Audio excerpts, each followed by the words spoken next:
By the end of my 30-day rent-back window, my brother was persona non grata with every recruiter in my network, and his sports car had been legally hauled away where he loved being seen most. What they did not know was that the repo had been scheduled for day 4, club security had logged the order without a fuss, and I had evidence stacked higher than their outrage. I am Madison Cole, 32, a vice president of marketing in New York City. For years I thought I understood betrayal. I thought it looked like little favor soft requests and the kind of family gratitude that fades the second you stop paying. Then came the night that proved I was wrong.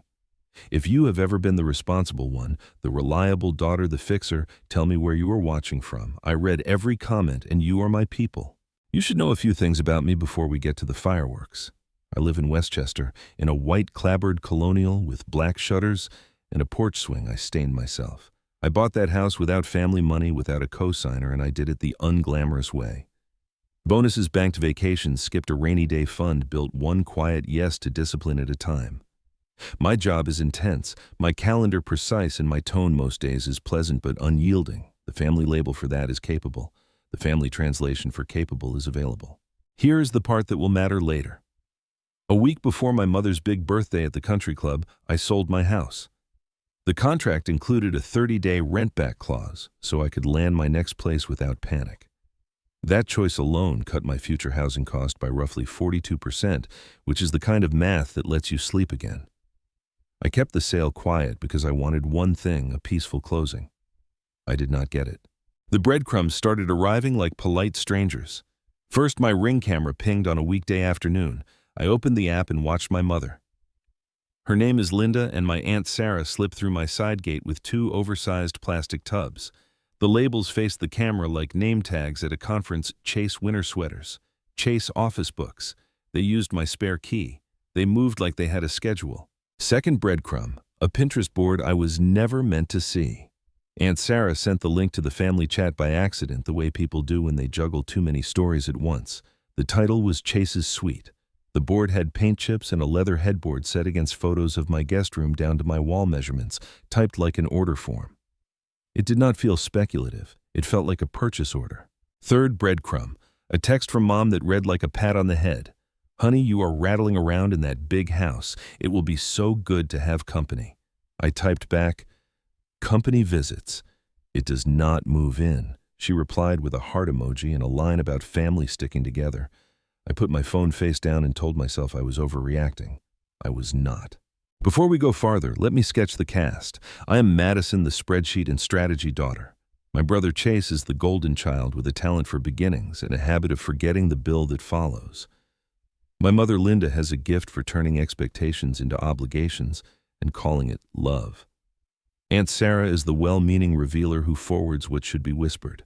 My anchor is Callie, the friend who will show up with a laptop, a calm voice, and a plan. Barbara, a CFO, I trust is my validator who reads numbers like weather and tells me when a storm is not passing. Every person you just met will matter. Now the stage. Westchester Country Club. My mother's 60th birthday. White tablecloths, a quartet in the corner, and relatives in their favorite versions of themselves. The room smelled faintly of lilies and money. I clocked the seating chart, and my stomach did a slow, practiced roll. Chase at the head table next to Mom, me toward the edge, smiling like a wall sconce. The microphone passed for toasts, as it does when families treat milestones like theater. Here is the hook inside the hook. I did not raise my voice that night. I did not need to. I'd already sold the house. I'd already locked in the 30-day window. I'd already started color-coding the proof 24 months of bank statements, Venmo and Zelle logs, repair invoices that would make a stoic blink, and a clean list of every time my generosity had been recast as duty. My calm was not denial. It was preparation.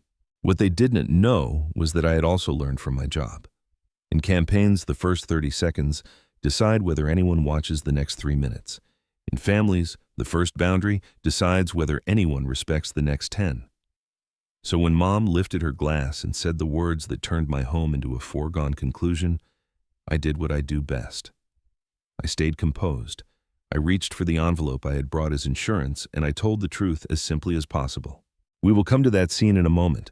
First, I need to place one last card on the table so everything you hear lands where it should.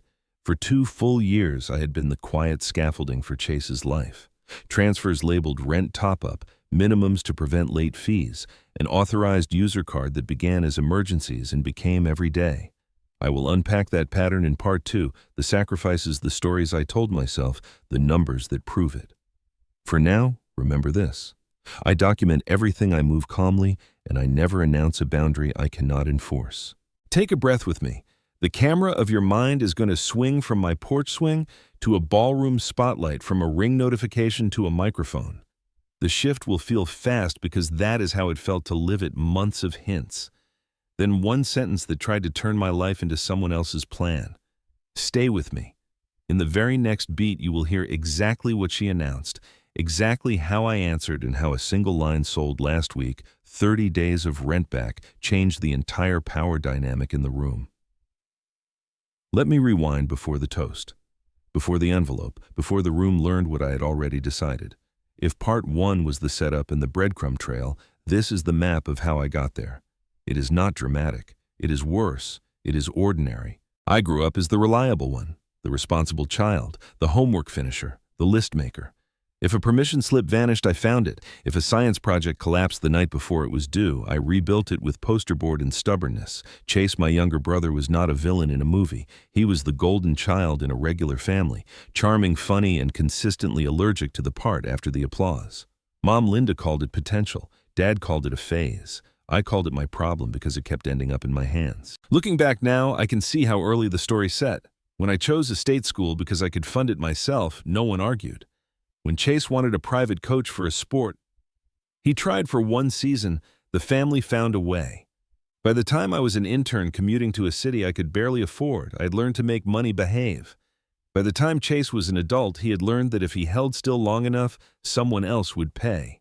Fast forward to the last 2 years, 24 months, that show up in bank statements with the emotional clarity of a diary entry.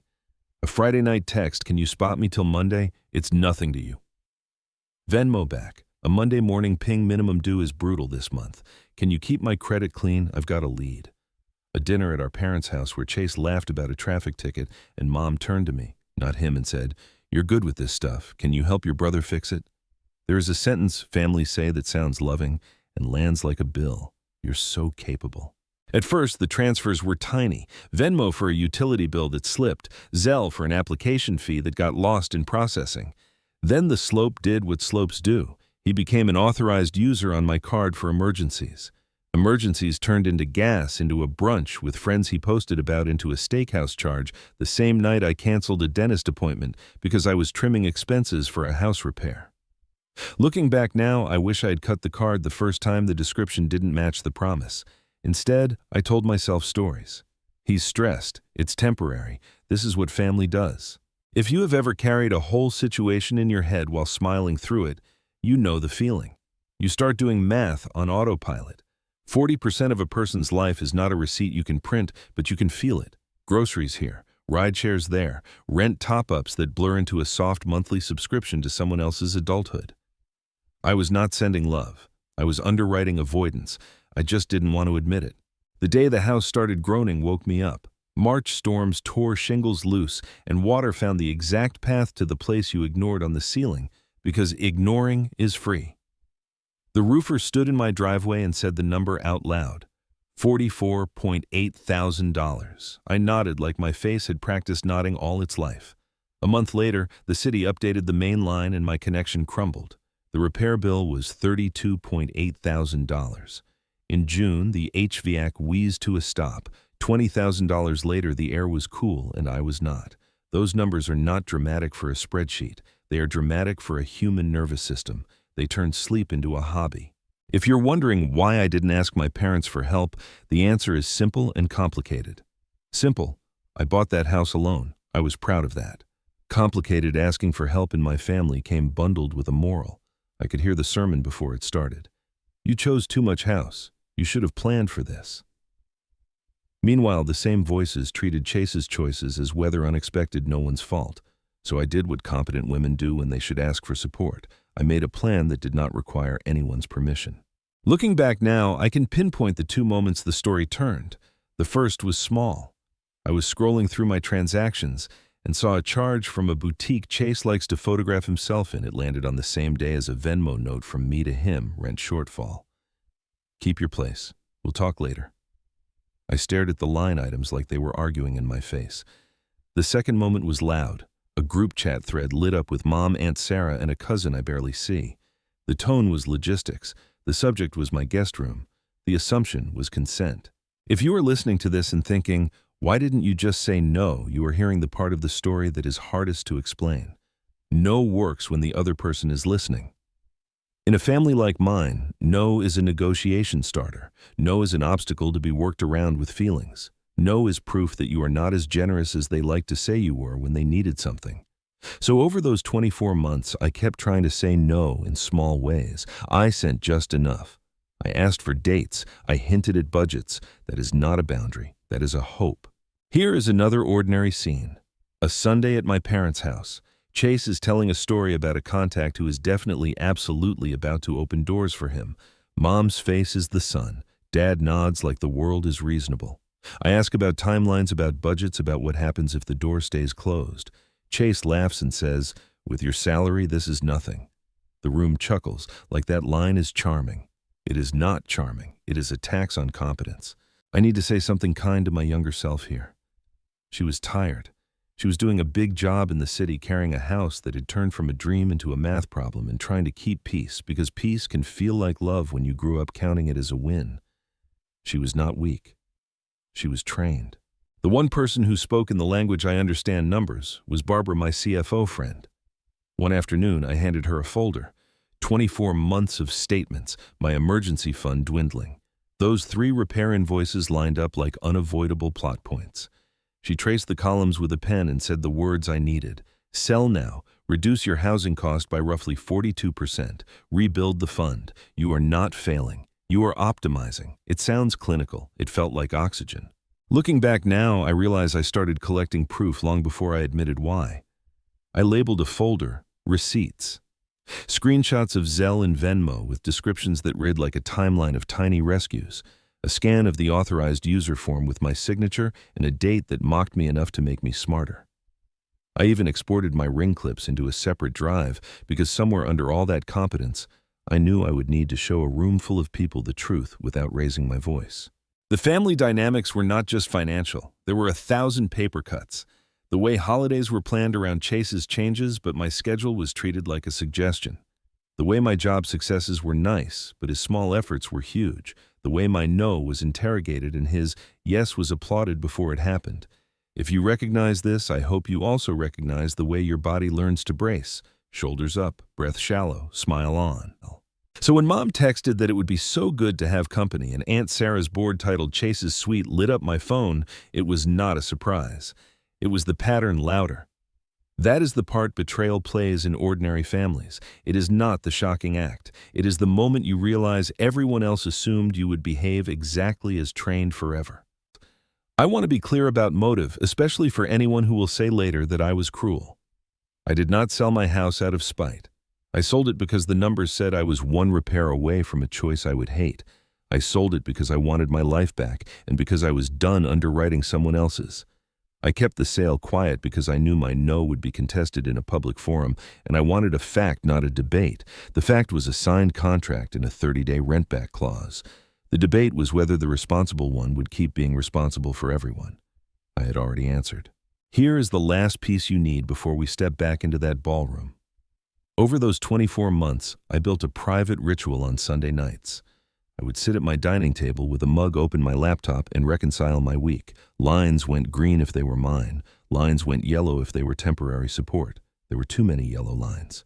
One Sunday, I renamed the spreadsheet from budget to boundaries. It was a joke for an audience of one. It also turned out to be a promise. In a minute, we will go back to the country club.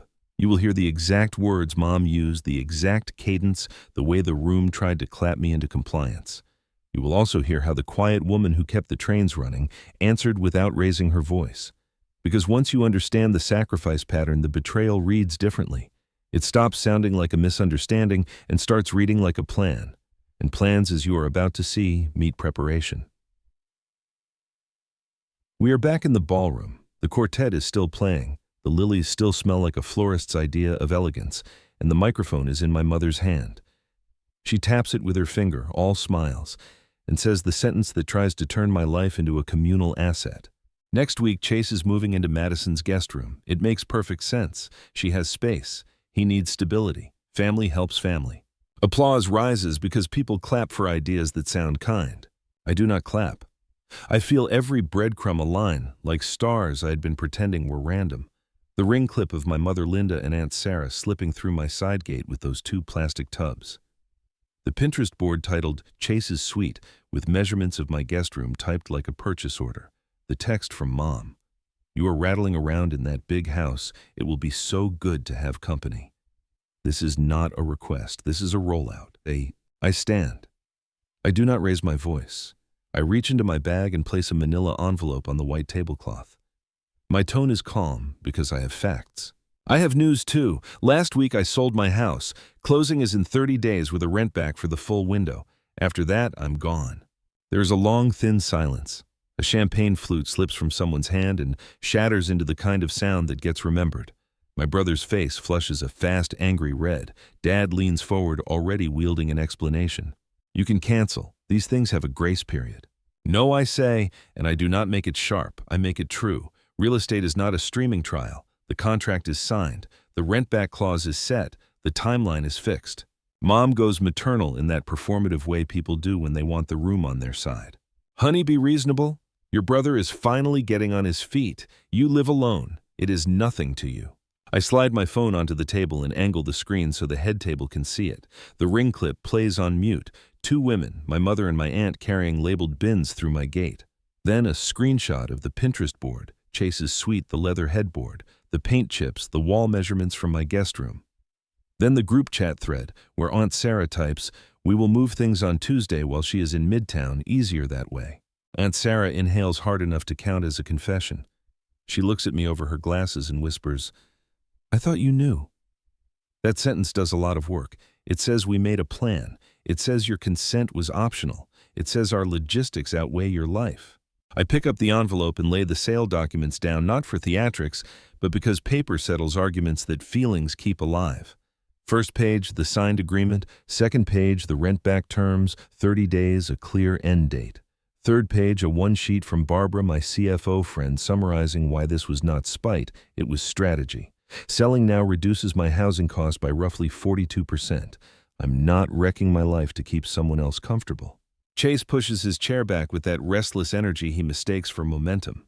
You did this to screw me. You knew I needed a place and you sold your house just to block me.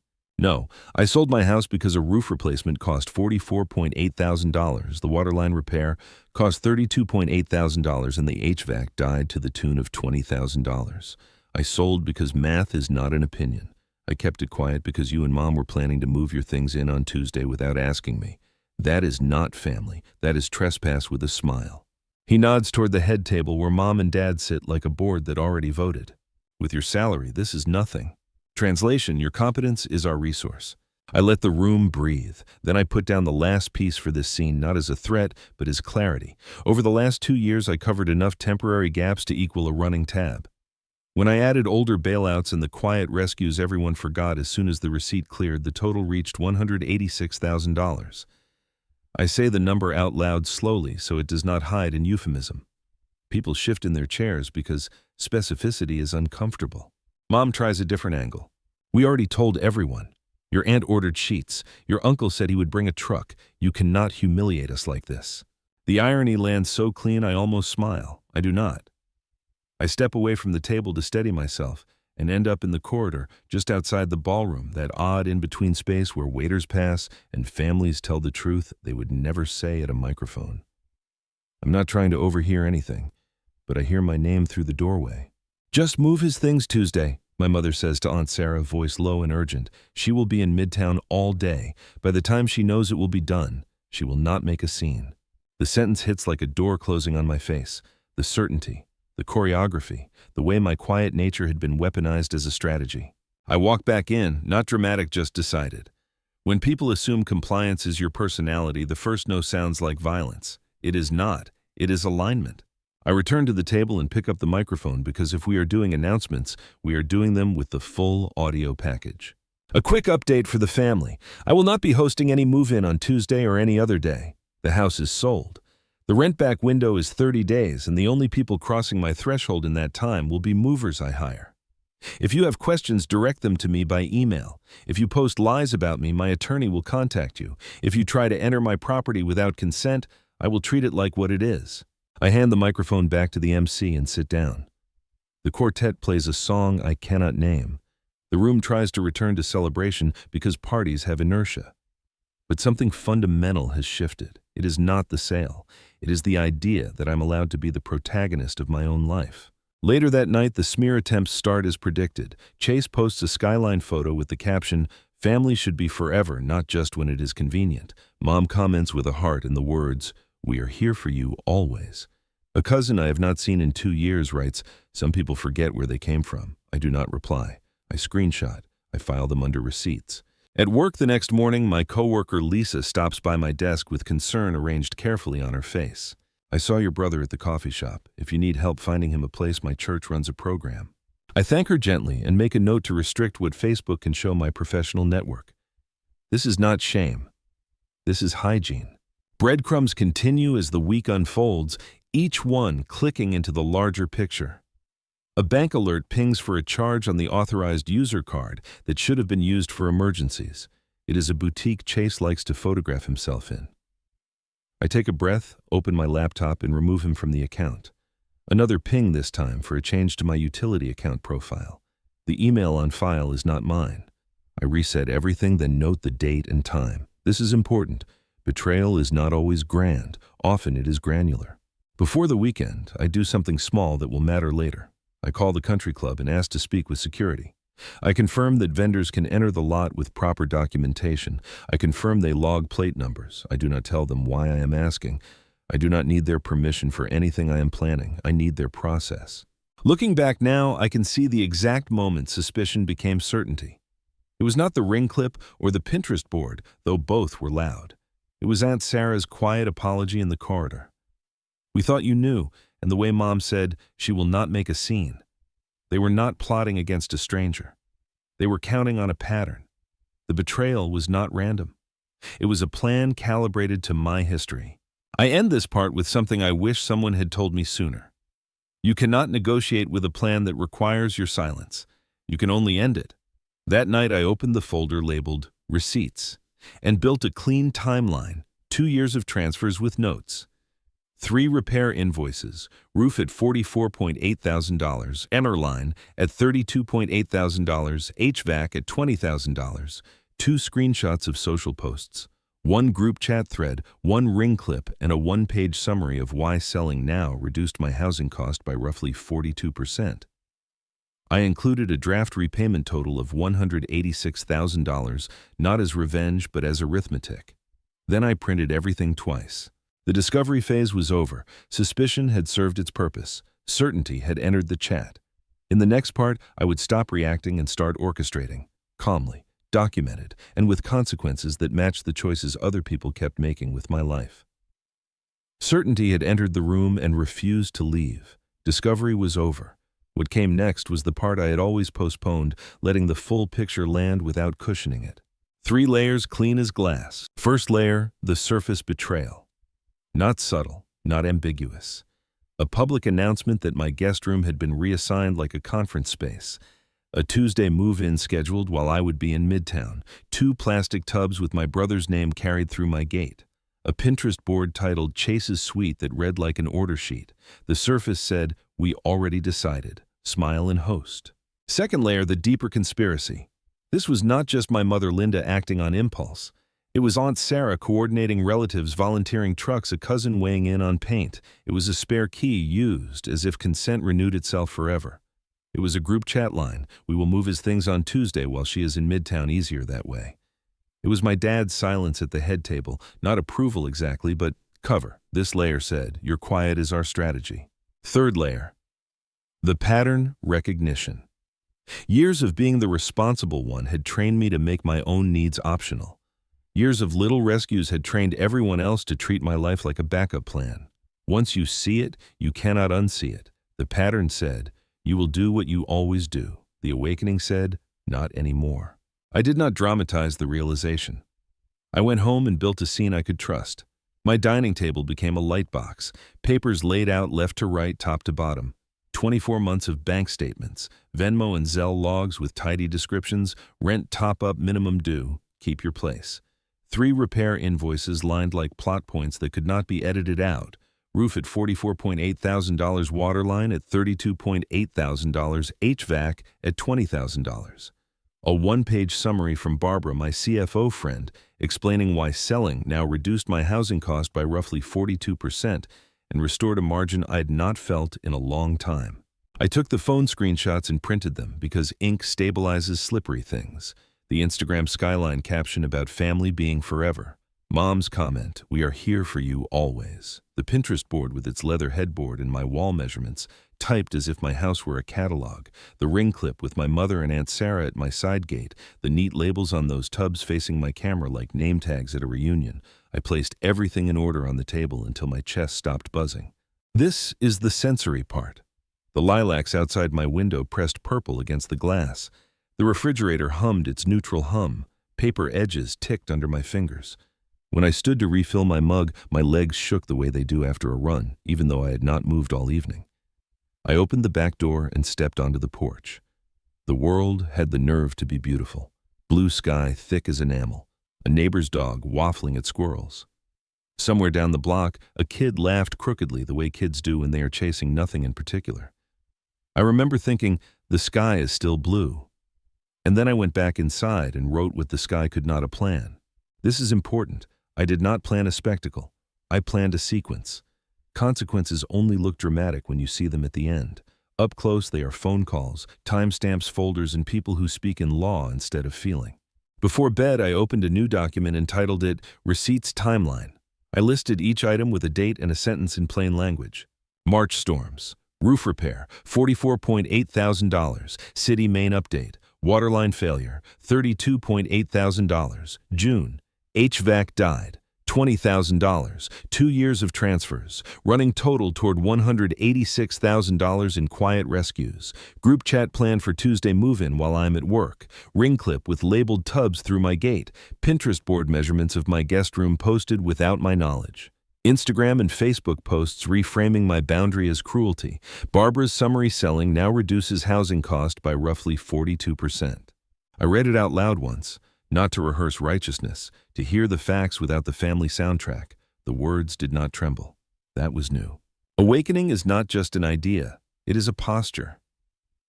The next morning, my shoulders did not climb toward my ears when my phone buzzed.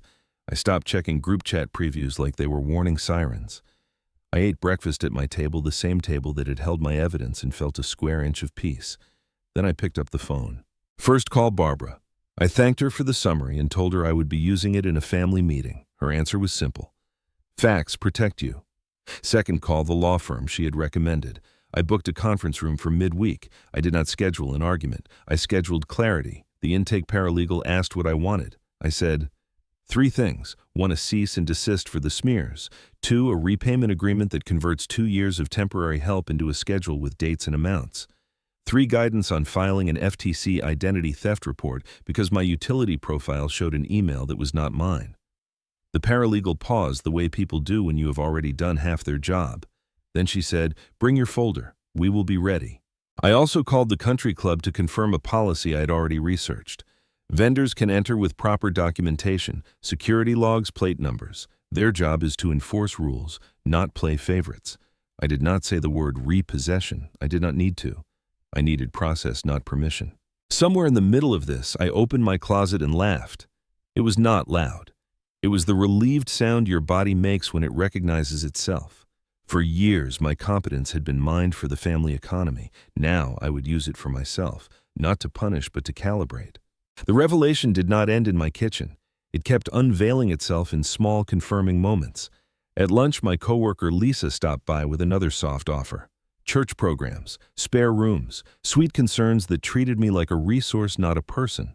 I thanked her gently, closed the tab on Facebook I should not have opened, and added a note to my timeline: restrict who can see my posts, not to hide, to prevent weaponized narrative.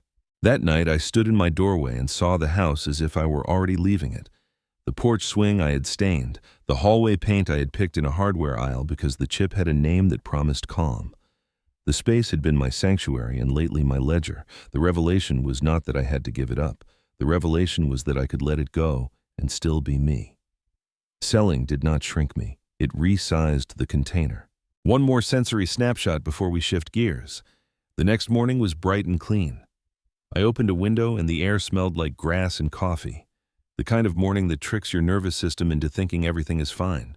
Everything was not fine, but I was. That difference mattered. I placed the manila folder into my bag. It felt heavier than paper and lighter than history. Now the connective tissue back to the ballroom, because stories only feel true when the beats line up. When my mother announced the move-in, I'd already sold the house. When I showed the rent-back clause, I had already mapped the 30 days. When I spoke into the microphone, I was not improvising. I was delivering a pre-written line, the fact of my decision. Awakening unlocks a strange calm. You stop auditioning for roles you never wanted. You start assigning roles based on reality. Barbara would be my validator in the room where numbers mattered. Callie would be my anchor, the friend who sits beside you while you breathe and makes sure your phone is charged. The attorney would be my translator, turning informal harm into formal letters. Country club security would be a process point, not a character. And me, I would be the person who does not explain her boundary twice. Everything you have heard so far connects here. The ring clip, the board, the texts, the invoices, the social posts, they were not random irritants. They were coordinates. Once plotted, they pointed to one place: action. So here is where we are when the lights fade on part 4. The surface betrayal is fully named. The deeper conspiracy is mapped. The long pattern is recognized. My senses are back online after months of bracing. The sky is still blue, not because nothing happened, but because I finally stopped arguing with it. Next, I will do exactly what I am built to do. I will move from revelation to execution, calmly, documented, in order. And every step will be one my family did not expect, because for the first time it is not designed around their comfort. It is designed around my life. Revelation is only useful if it becomes a plan. I did not want a scene. I wanted sequence, calm steps, clean paperwork, consequences that matched choices. If part 4 was the moment the sky stayed blue and I stopped arguing with it, this is the part where the weather changed because I filed the right forms. Day 1 of the rent-back window, 9 in the morning, Midtown. Barbara met me in the lobby with a look that said we were done apologizing for math. Upstairs, we laid everything on the conference table. 2 years of labeled transfers, 3 repair invoices, roof at $44.8 thousand, water line at $32.8 thousand, HVAC at $20,000, screenshots of the group chat and social posts, the ring, stills the signed sale agreement with a 30-day rent back, and Barbara's one page showing my housing cost drops by roughly 42%. The attorney read like a metronome. No drama, just cadence. "What do you want to accomplish?" she asked. 3 things, I said. Stop the smear. Turn 2 years of temporary help into a formal repayment of $186,000 over 3 years. Lock down my identity. The utility profile showed an email that was not mine. She nodded and started. We drafted precise cease and desist letters, post dates. Ring images, the Tuesday move-in plan, ending with one line that carried all the weight. Further false statements will be addressed in court. Then a repayment schedule anyone could follow, monthly amounts, due dates, late penalties, and a clause that kindness does not erase debt. 2 copies labeled tabs. Before I left, the paralegal filed the FTC identity theft report and prepped the police report, so I had a case number that did not rely on memory. You cannot control who believes you. You can control which systems back you. Paper is not sentimental. Paper holds. Day 2 belonged to the bank's coffee checklist. I removed Chase as an authorized user, shut off Zelle Reset, every password with a passphrase no relative could guess, set real-time alerts, and called the utilities with my case number to reset profiles. I pulled all 3 credit reports and placed a fraud alert. Not glamorous, pure power. Privacy hygiene, next. Facebook down to vacation photos and dogs, not parables. LinkedIn set to a permanent boundary. I only recommend former direct reports I personally managed. If anyone uses my name, contact me directly. No names, no shade, just a line where recruiters live. Between calls, I packed calm, methodical. Command center on the dining table, bubble wrap at one end, labeled folders at the other. Anything I might need to prove, I printed twice. Anything I could move without thinking I boxed, building the bridge and crossing it. Day 3. I booked the room for the next conversation. Not my house, not my parents' living room, the law firm with glass walls. Subject line, clarity. Thursday, 4 in the afternoon, Midtown. Security will need ID. Attachments repair summary and the rent back clause. From now on, discussions in writing. Final line, do not attempt entry to my home. It will be treated as trespass, not dramatic directional. Day 4, Sunday members brunch, the one our family never misses. I reconfirmed club protocol vendors' check-in plates logged, rules followed. The Lamborghini lease was in my name, the account past due, formal notice issued. I scheduled pickup just before noon. The driver would verify the VIN, the hook would lift. Consequence, not spectacle. While I waited, I queued the receipts email, a clean PDF timeline. 2 years of transfers, the 3 invoices spelled out the group chat line about moving him in while I worked. Ring stills, the Pinterest board with my wall measurements, the 2 social posts, and Barbara's note on reducing housing spend by roughly 42%. Final sentence, future defamation will be addressed by counsel. Send 1 hour after the tow. This is the power shift. For years they debated me into yes. Now I set rooms, sent invites, and arrived with paper. The difference is not volume, it is venue. Thursday came in business casual. Callie beside me. Barbara dialed in. The attorney brought our folders. Security scanned IDs for my parents, Aunt Sarah and Chase. Equal process quiets, loud egos. I stated the facts, the sale. The 30-day rent back, the unavoidable repairs, roof at 44.8, waterline at 32.8, HVAC at 20. I slid the repayment plan across. This converts help into a schedule, not punishment proportion. Mom reached for feelings. The attorney pointed back to clauses. Dad asked about dates. Chase said he needed a lawyer. Bring one, I said. We adjourned. That weekend I confirmed the repo, slept early, and let the process work. Sunday at 11:50 the truck rolled in. Security logged the plate. The driver greeted me, verified the VIN, and lifted the car. Chase sprinted. I did not debate. The lease is in my name. Payments are past due. You were notified. The hook did what hooks do.